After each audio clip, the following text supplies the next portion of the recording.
احكي يا بنتي الابيض في راسك انت، ماني قلت لك ليه؟ يا ولدي تحارس بيا بالسيف. سيبني يا ولدي راني خرب لك يا وجهك. بنتي سيبني مثل الناس يا كيفك ولدي المركز. ما حد شيء، قلت لك تحارس بيا يا ولدي، حارس بيا يا ولدي، تحارس بيا بالسيف عليك اقعد لوطي يا بنتي بس تحارس بيا توا نحبك تحارس بيا. سيبني يا ولدي توا نحبك توا تحارس بيا توا سيتادير توا باش تفهم نحبك انا يا ودي نحبك يا ودي اسمعني. ما نحبك سيانا. انا قلت لك مانيش مسلمه فيك يا ودي اسمعني يا بنتي سيد يا ودي ما نفهم شيء. انا قلت لك نحرسو توا يا يا ودي نحرسو يا بنتي يا ودي نحرسو يا ودي باش تفهم نحبك انا نحبك.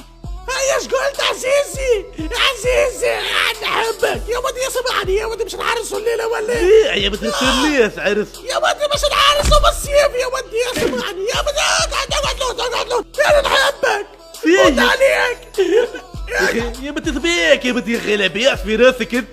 سيب يا بنتي سيب. يا ودي قلت لك انا يا ودي انك جننت يا بلدني دخلتني بعضي. انا نحبك انا نحبك يا اخي باش تفهم انت يا ودي نحرسوا الليله. سيب انا مش قلت لك الليله نحرسوا. يوم رحمة بك سيب. يا ودي اسمعني كلمتين يا باش تاخوني يا باش نقتل روحي الليله هذيك. يا سامحني يا سيبني يا بيت شكون فيكم عنده دوال فار؟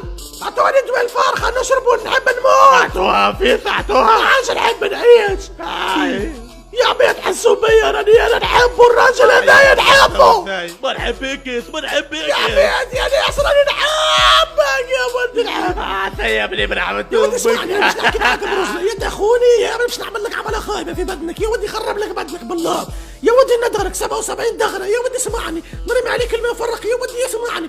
انا قلت لك راني راك جننتني يا ودي ما عادش نفهم شيء يا ودي اسمعني يا ودي تاخوني ليله يا اخوني يا ودي اسمعني.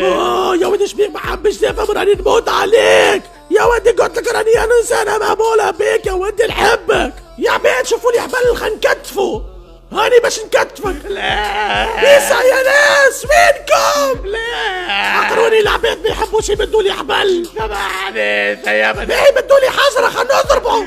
عليه حاضر عليه. يا ودي يمدوا لي حجره خلنا نضربه على راسه ثم ما يفيق شويه. يا ناسي. هذه حكاية سامية بنت عبشوقة التي أحبت أنور ولد شقنوسة. فهل ستتمكن سامية بنت عبشوقة من إقناعه بالزواج بها؟ تابعونا في الحلقة القادمة على صفحة حما طيزون. شد روحك من الضحك، أقوى صفحة في تاريخ البشرية.